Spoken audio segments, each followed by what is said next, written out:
Thank you, Prabhuji. Hare Krishna. Thank you, Prabhuji, for giving me this opportunity to talk about such a great soul, Bhakti Vinod Thakur. And I did not know so many things. And amazing to hear about him and to realize that actually he is the reason that we are sitting here, discussing, reading Bhagavatam every day, reading Bhagavad Gita, chanting. Um, so I heard, I could not hear too much, but I heard two lectures. And that's where I have taken all my content from. And I also read from ISKCON Desire. So first of all, since there is Appearance Day and Disappearance Day and so many other things of very great personalities coming up.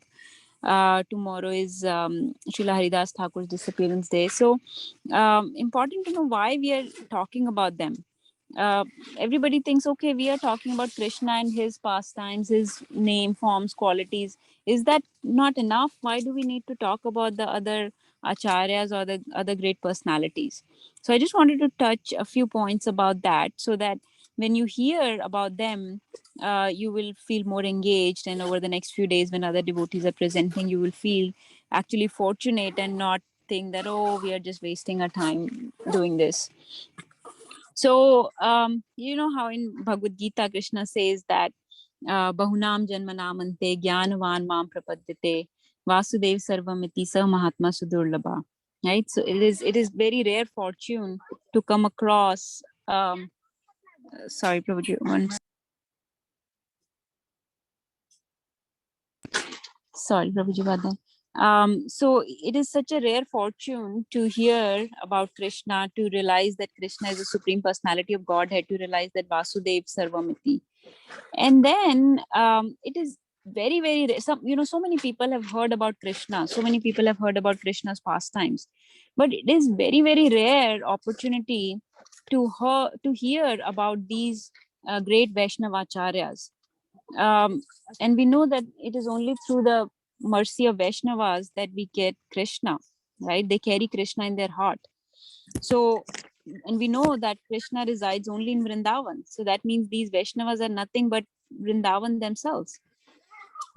We know that Vrindavan is the expansion from Lord Balram. And similarly, Vaishnavas, that are the Guru Tattvas, they are also a manifestation of Balramji. So basically, we are just, glorifying an expansion of Krishna. We're glorifying Lord Balram, glorifying Guru Tattva, glorifying Vrindavan. It is very, one of the lectures Amoglila Prabhu says that to hear about Vaishnavas or to hear from Vaishnavas, to get their association, to get their seva, Vani seva or Vapu seva, hear their instructions, teachings, their pastimes, is a very, very unique opportunity that a person gets after many, many births. So imagine how fortunate we are that we are sitting here listening about these great souls that the rest of the world may not even know about. Most people do not have any inclination to hear about even Krishna. So when we develop interest in hearing about not only Krishna but about these great personalities, it is said that that is actually Krishna's mercy on you. When Krishna says Tesham eva anukampartham aham ajnanamam jantama nashyami atma bhavasto jnana dipen bhasvata. So how does he give us his mercy? By giving us the opportunity to hear, to learn from these great personalities, to hear about their life and take inspiration from their life. That is his mercy, and that is how he destroys the ignorance in our heart. Most people are Krishna vimukha, meaning they don't want to look towards anything that is related to Krishna. And we are not only hearing about Krishna, we are hearing about Krishna's devotees also. So that is I just something I wanted to share before we discuss about Bhakti Vinod Thakur himself. So taking you back about 150 years back, we know that, about 500 years back, Chaitanya Mahaprabhu came and he gave instructions to the 6 Goswamis of Vrindavan. And those few of those instructions were, one was to compose Krishna conscious literature, right? Another was to establish deities, primary deities of Radha and Krishna, and establish deity worship and temples. And then another instruction was to excavate various places of the Radha and Krishna's pastimes in Vrindavan. And he also said to show Vaishnava etiquettes and to establish those Vaishnava etiquettes by their own conduct and to put them in writing as well. How to deal with other Vaishnavas, how to deal with other devotees. Those are the Vaishnava etiquette. So those were some of the instructions, right? His teachings are wonderful. We know that he spread the Harinam, did not look at anybody's qualifications, and gave the mode of pure bhakti, and started the Sankirtan movement. His instructions, his teachings were, the three main principal teachings were Jeev Daya, meaning mercy towards other living entities, Nam Ruchi, meaning have taste for Harinam, and Vaishnav Seva, serving the Vaishnavas, right? So such beautiful, such high principles of devotion and such deep, loving devotional service towards Krishna was his teachings. That is what he wanted to establish. And then we know that subsequently in the line came three acharyas who started the book distribution. Srinivas Acharya, Narottam Das Thakur, and Shyamanand Pandit. They started the book distribution, the first book distribution ever. So these were the great Vaishnavacharyas in the line of Chaitanya Mahaprabhu, followers of Gauranga, followers of Gaur Chandra. They were called Gaudiya Vaishnavas, right? So they were following in the teachings of Chaitanya Mahaprabhu. But then, as it happens in Kali Yuga, things started deteriorating very, very fast. About 150 years back or so, things started degenerating. That mode of pure bhakti, those high level of teachings, they all started deteriorating. And so what happened? Many other alternate sampradayas who called themselves followers of Chaitanya Mahaprabhu, followers of Gauranga, came into being. These were called up sampradayas. And at that time, there were about 13 prominent up sampradayas. So what they were doing was they were not really following the teachings of Chaitanya Mahaprabhu. They were distorting the teachings to fit their own personal agenda. And the most prominent agenda was to fulfill their, like sexual desires and lusty desires. That was one, but then there were so many other sampradayas, up sampradayas, that started distorting the teaching of Chaitanya Mahaprabhu. For example, I'll give you some example. There was one up sampradaya that was called Gauranga Nagris, and some of these are still there. They may be not very vocal or very popular, and they are maybe very much in hiding, but some of these are people are still there. So one was Gauranga Nagris.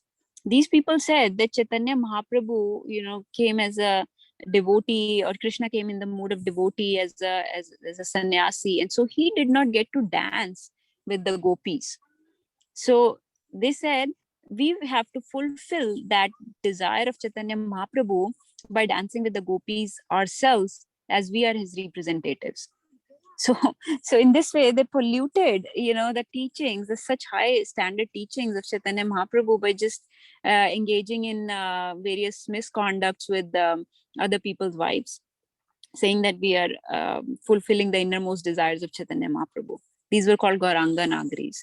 Then there were some others like Sakhi Beki that will dress as gopis in the mood of Gopi Bhav or Sakhi Bhav, not understanding the Gopi Bhav at all, but just dressing as females basically.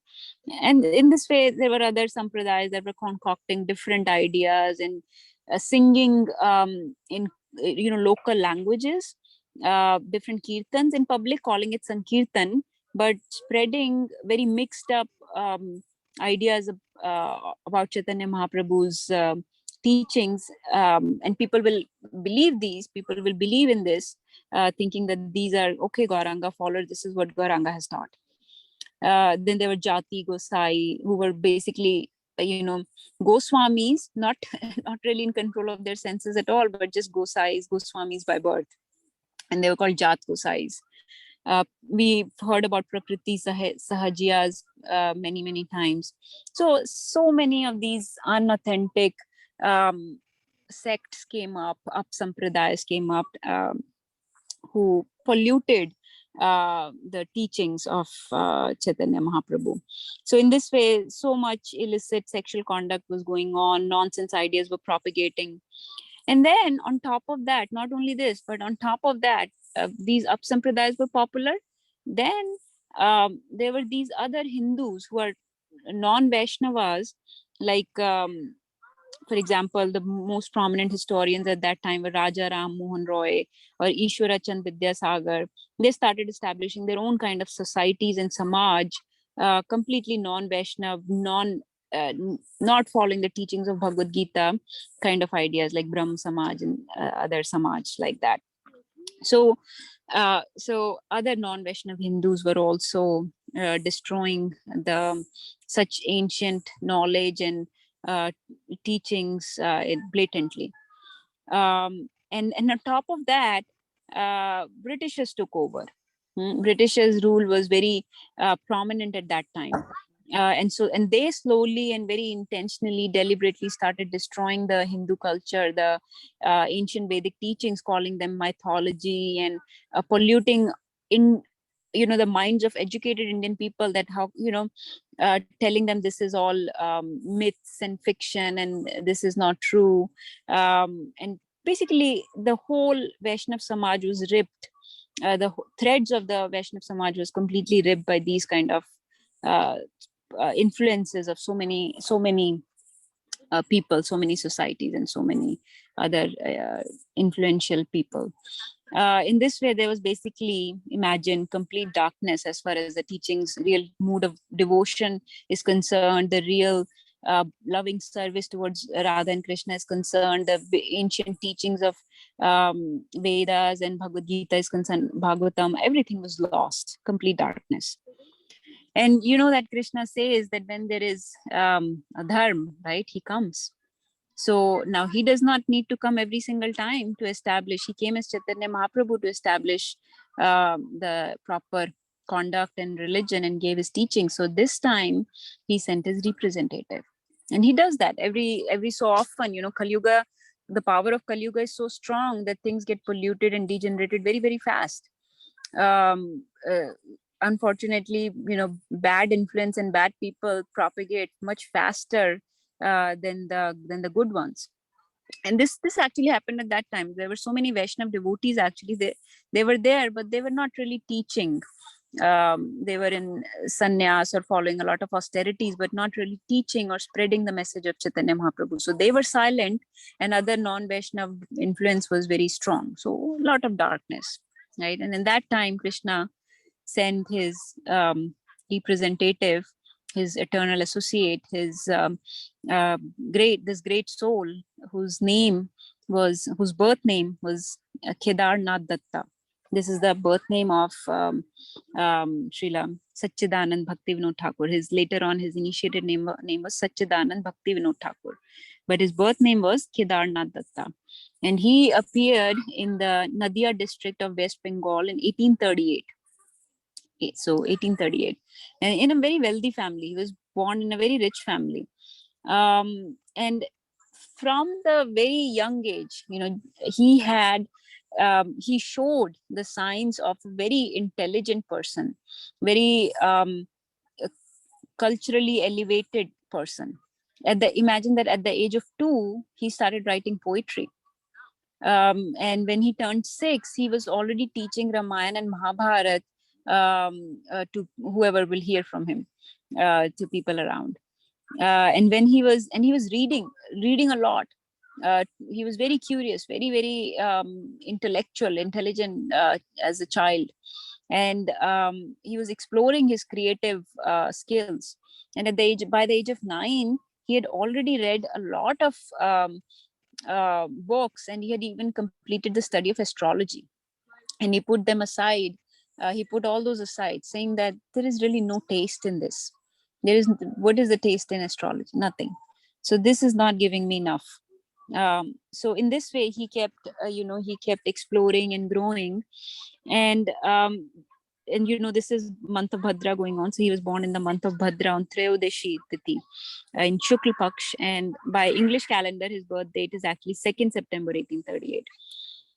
So as a child, he was, learning from books and from his parents. But there was a member in their household who was actually a house help. He was a servant, and he was inspired by that servant. The servant was a devotee of Lord Ramchandra and used to chant the names of Ramchandra. Sorry, Prabhuji, for all the disturbance.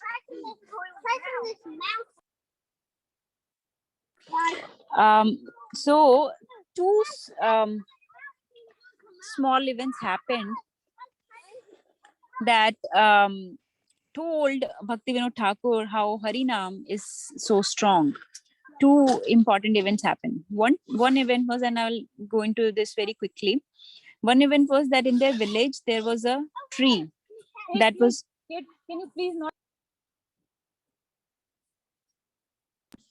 So there was a tree that was supposed to be haunted, and nobody will go there saying that there are a ghost or somebody living in this tree. But the servant told him, you can go as long as you're saying Lord Ram's names.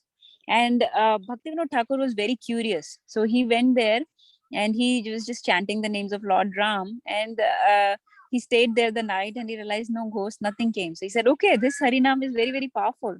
In this way, he developed taste for Harinam and he started chanting the names of Lord Ramchandra from then on. And another event happened where somebody, like one tantric or somebody, came and he was carrying a skull, and he said, if you he gave some mantra or something that if you whisper this into the skull's ear, the skull will smile. And Bhaktivinoda Thakur did that and the skull did not smile. He said, that's probably because I chant Harinam, I chant Ramchandra. That's why this has no influence on the skull. So just small events like that, but they had a lot of influence on a small child who said that Harinam is extremely powerful. And so a party going on in the background. I'm sorry, Prabhuji, we're somewhere and there are a lot of kids around. No problem. But you can hear me? Yes, Mataji, very clearly. Okay. So in any case, when as he grew up to become so his life is especially very inspirational for us because he was a professional and he was a grasta. He had about 13 children. He had 13 children, and he was also a professional, right? He had a very, very responsible job in the British government. Actually, he had the job of he was a district or village magistrate serving as a high court judge. So he was a very, very inspirational person, that way also, and very, very efficient at what he did. He was so efficient, he was so responsible that the kind of case he would get all the complicated cases, and British government really relied on his services.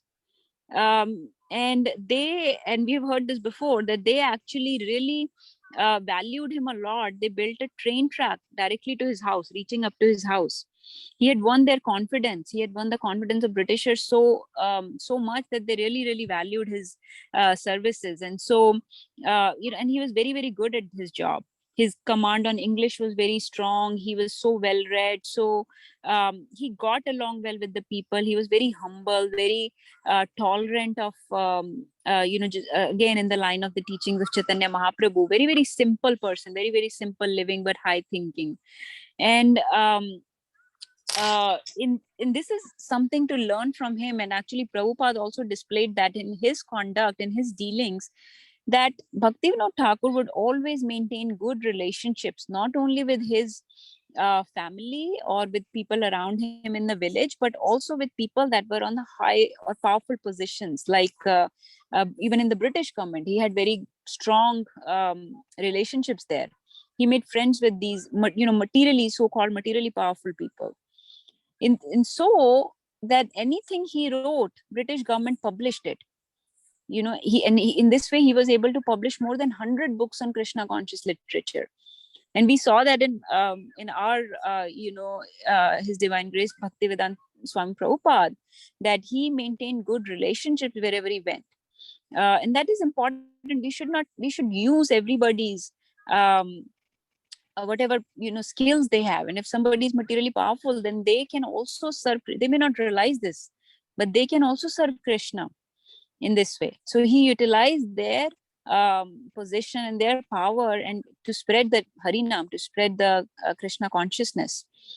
But Bhaktivinoda Thakur was, once he started writing, he was very, very strong, very, very strict about writing against upsampradayas. And so he wrote so much with his books, in his songs, and by spreading the philosophies, by his preachings, he cut through all the arguments that were given, all the philosophies that were being propagated by the upsampradayas.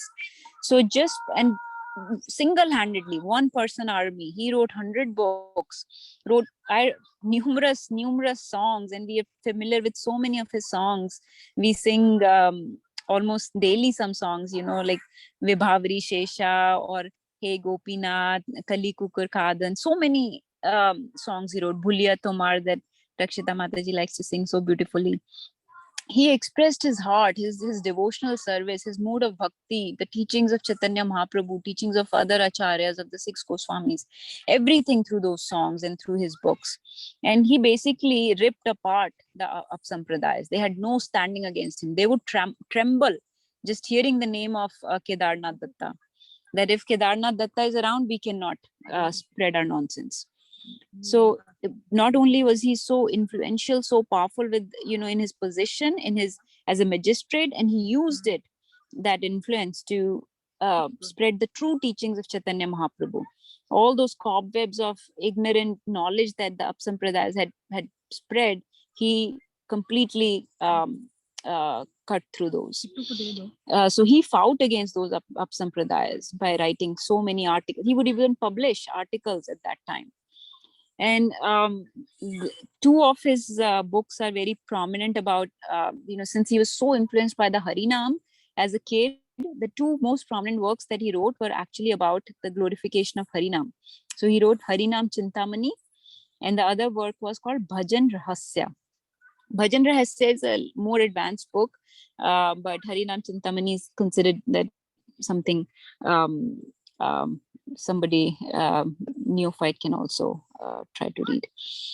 So and then there were so many books that he wrote in which all his songs are there, right? He like Gita Mala, Gitavali, Sharnagati is the one that we are very, very familiar with. Sharnagati and let me see. Sharnagati and Gitavali are the ones where his most frequently sung songs are. And Gita Mala and Kalyan Kalpataru, those were 2 other books. Several books are there. There is Krishna Samhita, Bol Sangeet, but Kalyan Kalpataru and Gita Mala were the other ones where he wrote less. I mean, they're not as frequently sung, but the teachings in those are very deep, very, very deep. Actually, in one of those books, in Gita Mala, he revealed his eternal form. He revealed his eternal position in Golok Vrindavan. And actually, I had that. I'm not using computer, but I have that song. I don't know how to share it, so let me see. Yeah, I can put it in the group maybe. And if Prabhuji, you can share on the screen, it's very nice.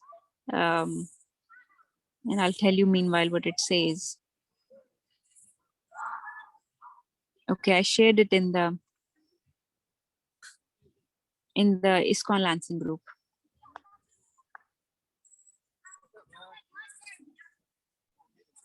So this is what he said in that song.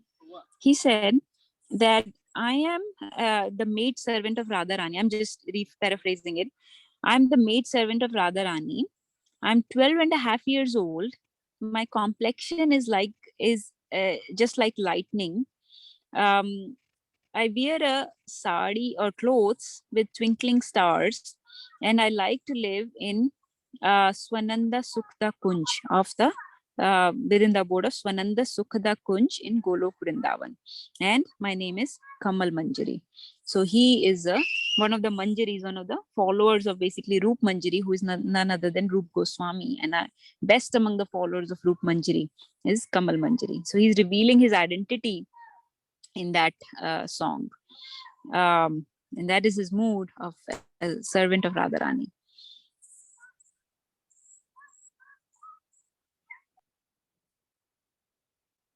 Were you able to see it, Prabhuji, on the chat, on the group? Oh, I didn't check. So you've shared it? In the ISKCON Lansing group. Oh, okay. 1 second. The first thing that I shared. If people would like to read it, that's fine. If not, the gist is that he revealed his identity as Kamal Manjari. So, and that like we just read in the Pranam Mantra, right? Namo Bhakti Vinodaya Satchidananda Namine Gaur Shakti Swarupaya Rupa Nuga Varayate. He's a Rupa Nuga, right? Mataji, this one? The first one, Prabhuji. First one. 2 pictures I shared. Yeah, I'm just checking. So in this way, so he's a Rupa Nuga, right? Follower of Rupa Goswami, and not just a follower, but the best among the followers of Rupa Manjari. Kids.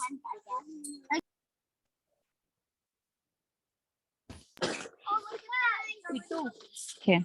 Take them away. Huh? Take them away. Did you see it, Prabhuji? If you want, I can keep Can you see my open. screen? No, okay, no, people can't see my screen. Okay, 1 second. I was under the impression that my screen is visible.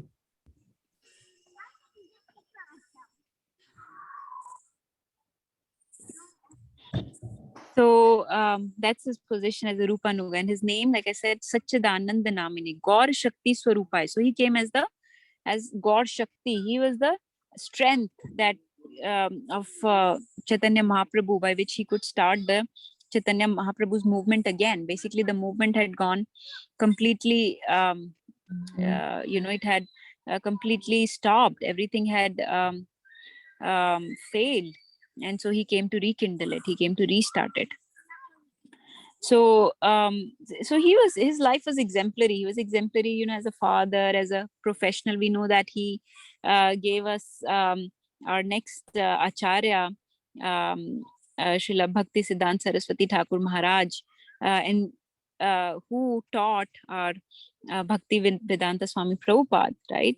And these 3 acharyas, actually, Bhakti Vinod Thakur, Bhakti Siddhanta Saraswati Thakur, and Bhakti Vedanta Prabhupada, they are called 3 acharyas that spread Krishna conscious movement everywhere. Bhakti Vinod Thakur rekindled it in Bengal. He started it in Bengal again. His son, Bhakti Siddhanta Saraswati Thakur Maharaj, spread it in entire India. And then his Divine Grace A.C. Bhaktivedanta Swami Prabhupada spread it in the entire world. So it's how the Krishna conscious movement went from Bengal to India to world, right?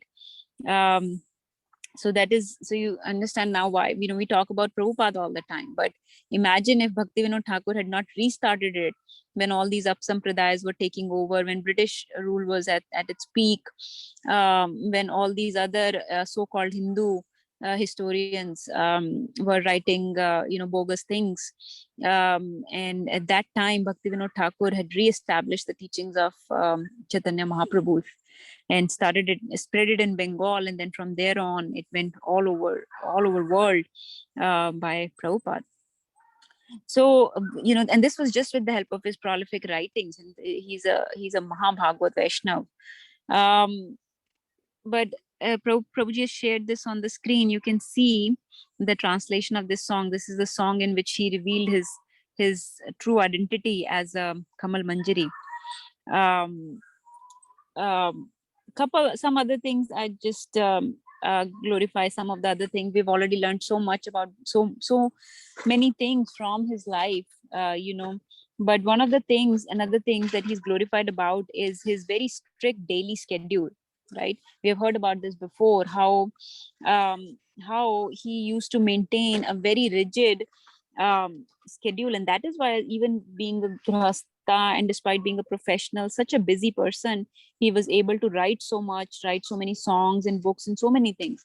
And his schedule is actually given on this ISKCON Desire Tree, if you would like to see. But he would sleep basically 3 hours in the day. He'd sleep from 8 to 10 p.m. in the night, and then he would write from 10 p.m. to 4 a.m. He would just write books, and then he would chant from about 4:30 to 7 o'clock. About 2.5 hours he'll chant, and then he will for 2 hours, 7:30 to 9:30, he would study shastras and just have some prasadam was also very limited. He will not eat too much. And then 10 to 1 o'clock he'll go attend his court duties, and 2 to 5 again he would attend his court duties. So 6 hours of work, 3 hours of sleep, 2.5 hours of chanting, and so much of writing. 5 to 7 in the evening he will translate Sanskrit texts of our Vedic texts into Bengali literature, and then 7 to 8 he'll have prasadam and spend time with his family. So in this way his schedule was very strict, he was very, very disciplined, and he was a proper, he was a true Goswami. So that is why he is actually called seventh Goswami, because he fulfilled all those things that Chaitanya Mahaprabhu had instructed to the other 6 Goswamis, right? What did he instruct them? He told them to compose Krishna conscious literature. Bhaktivinoda Thakur established that. He composed Krishna conscious literature. He spread it all over. Not only in India, actually, he wrote a book that went to University of Canada in Montreal. His book was taught in the University of Canada in Montreal, and this book was a book full of verses. It was called Sri Gauranga Leela Smaran, Sri Chaitanya Mahaprabhu, his life and precepts. This was the name of the book. So he spread Krishna conscious teachings, and he wrote so much literature, so many songs, inspiring songs, and he fulfilled that qualification. Then other instruction of Chaitanya Mahaprabhu was to show Vaishnava etiquette, and he showed the highest Vaishnava etiquette conduct, not only through the literature, but also through his own dealings with devotees and non-devotees alike, right? And then other instruction was to excavate places of pastimes of Krishna. And what do you think? Which place did he excavate? Which place did he discover? Whose place did he discover? Anybody knows? I did not know this. This was a very, very new information to me. So in 1888, he revealed,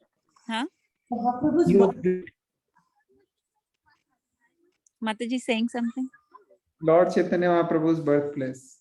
Yeah, he revealed Chaitanya Mahaprabhu's birthplace in the Yogpeeth of Mayapur Dham. So in Sri Mayapur Dham, he discovered Chaitanya Mahaprabhu's birthplace. Yes, Mataji, sharing more? That's it. And then the other instruction was to establish the deities, right? And he established the worship of Chaitanya Mahaprabhu and Vishnu Priya Devi in Yogpeeth. He established the deities that he worshipped were Gaur Gadadhar and Radha Madhav. He established those deities in Radha Damodar temple. So his samadhi is in his Bhajan Kutir at Radha Kund, actually. So in this way, such a great soul, we cannot glorify in him enough. But he made these 3 predictions, actually. He said that the day will come when chanting of Harinam Sankirtan will spread all over the world. This was one prediction. The other prediction was that someone will come who will spread the teachings of Krishna consciousness to the entire world, who will teach Krishna consciousness to the entire world. And his third prediction was that fair-skinned people from West, the foreigners, will come to Mayapur Dham and chant Jai Sachinandan, Jai Sachinandan. And that happened. He made this prediction in about 1886. And within about 100 years, let's say 1986, about, all this came true. Mayapur Dham was flooded with so many devotees, fair-skinned Westerners, who were chanting the Harinam Sankirtan, chanting Jai Sachinandan, and Krishna consciousness had spread all over the world. So he had already predicted that.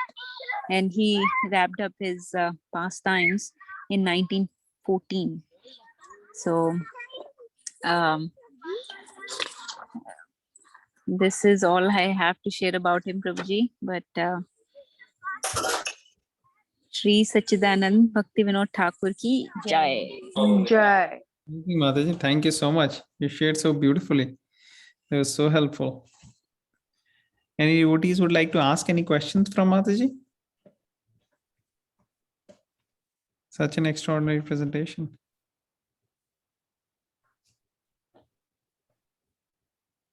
Thank you, Mataji, for sharing. It's such a delight to hear from you. And you said you just heard 2 lectures, and then it doesn't seem that you heard only 2. There's a lot of content, but thank you, Mataji, for sharing. I will try to remember the pranam mantra. Hari Bol. Thank you, Mataji. Prabhuji, please add. I must have missed a lot. There is a lot about. Mataji, you shared so beautifully. And of course, the only thing I would also say that Bhakti Vinod Thakur, he wrote many, many books, many, many songs, many, many things. One aspect of his, I would say, teachings was also writing songs, like you mentioned. And the songs which were written, they were actually written in simple language so that they are easily understandable by the masses. And many people were interested in, dance, drama, music. Like now people watch movies. Similarly, those things were there back then. So for attracting those people, this was another unique way. So Bhakti Vinod Thakur basically utilized all of that. That's it. Thank you, Mataji. Anyone else would like to say anything?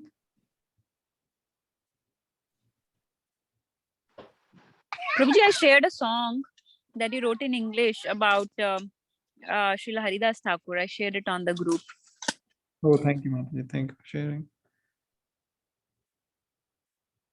So you want me to open it up?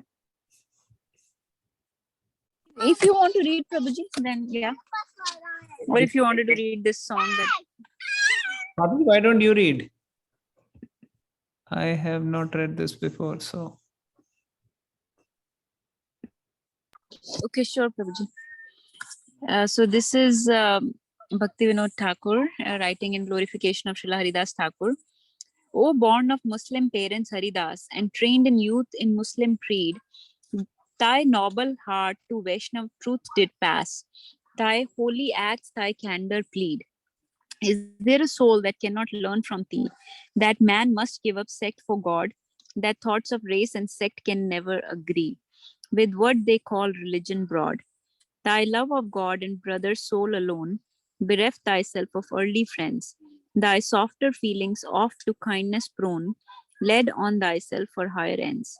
I weep to read that Qazis and their men often persecuted thee, alas. But thou didst nobly pray for the wicked then, for thou were Vaishnav Haridas. And God is boundless grace to thee, O man, united thee to one who came to save the fallen souls from evil's plan of taking human souls to shame.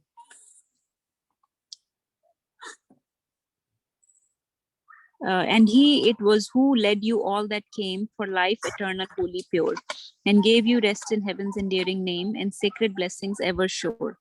Thy body rests upon the sacred sands of Swargadwar near the sea. Oh, hundreds came to bhakti from distant lands enjoy a holy thrilling glee. The waters roar and storming winds assail thy ears in vain, a Vaishnava soul. The charms of Vrindavan thy heart regale, unknown the wheels of time doth roll. He reasons ill who tells that Vaishnavas die, when thou art living still in sound. The Vaishnavas die to live, and living try to spread the holy name around. Now let the candid man that seeks to live follow thy way on shores of time, then posterity show to him will give, like one song in simple rhyme. Hare Krishna. Thank you, Mataji, for sharing. The ninth paragraph of this is very famous.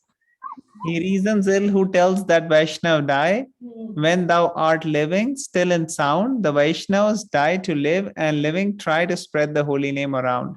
So this is his writing on the section where Haridas Thakur is disappearing, disappearance of Haridas Thakur.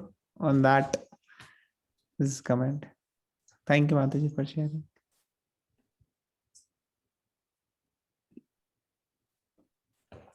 So, Mataji, you want to share that pastime also? A request is coming to share that pastime where he had to. Yes, Prabhuji.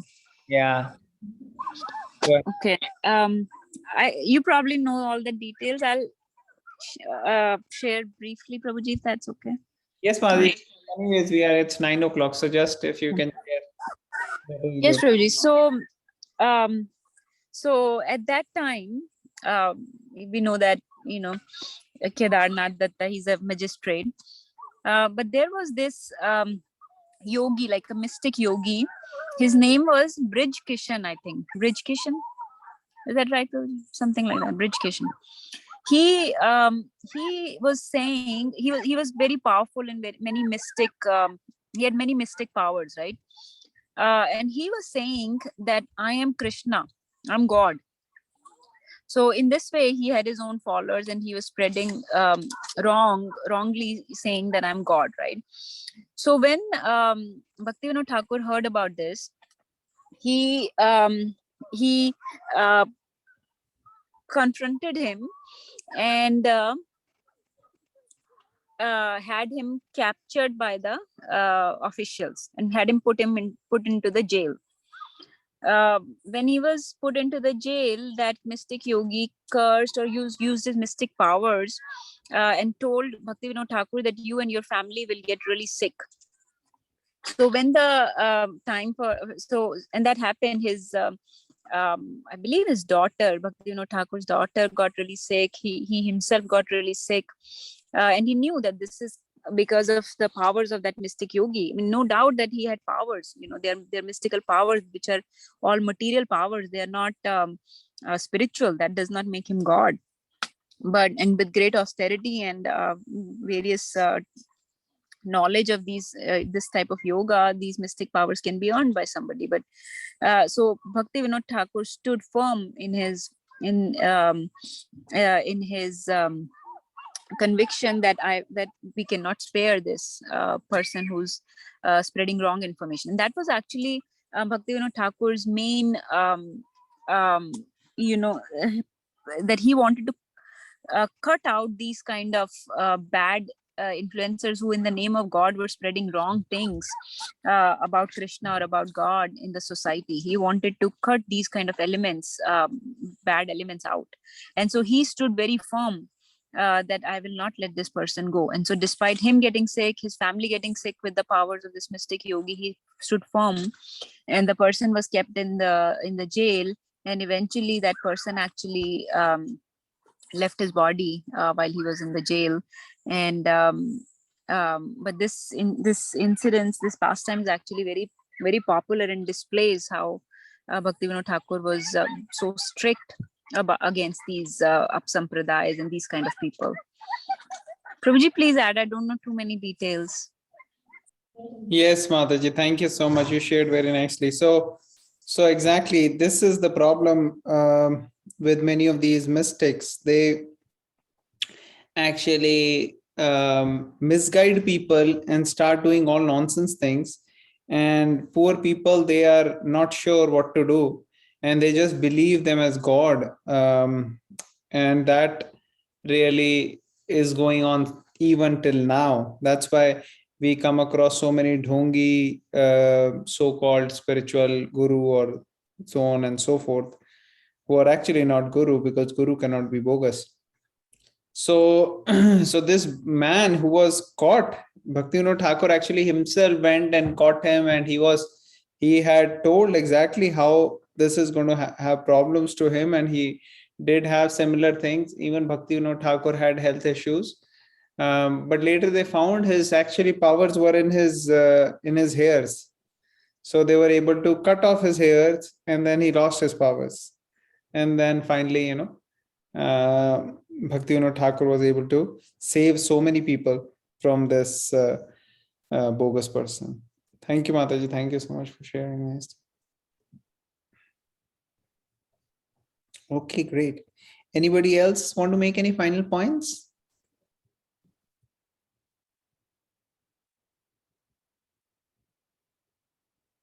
Srila Bhaktivinoda Thakur ki jai. Srila Prabhupada ki Jai. Jai. Prabhuji, 3 times Hari Bol for Natasha Mataji. 3 times. Amazing. Natasha Mataji. Hari Bol. Hari Bol. Hari Bol. Thank you, Mataji. Hari Bol. Hare Krishna. Okay, so we will chant Hare Krishna Mahamantra 11 times and we'll conclude.